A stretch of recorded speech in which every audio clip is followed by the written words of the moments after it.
Kami kembali hadir ke ruang dengar Anda. Fakta dan terpercaya. Selamat menyaksikan kabar terkini bersama Flores Ice. Nomor pertama HK-324-2023 tanggal 9 Februari 2023. Kedua HK-3 kepada undang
penandatanganan berita acara sumpah jabatan, fakta integritas dan surat pernyataan pengunduran diri. Yang pertama, perwakilan pejabat yang dilantik. 1. Bapak Yohanes Regon, SP.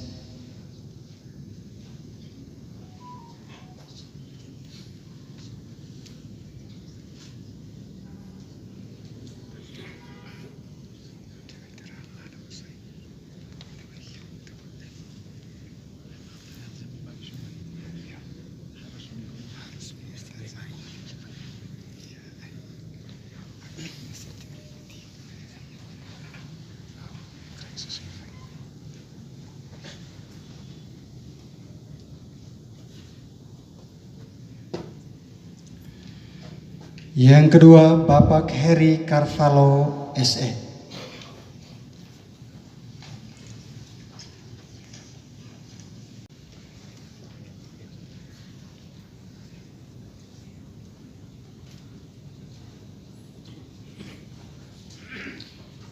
Berikutnya oleh perwakilan pejabat yang dikukuhkan untuk penandatanganan.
Dari Manggarai, Flores Ice mengabarkan.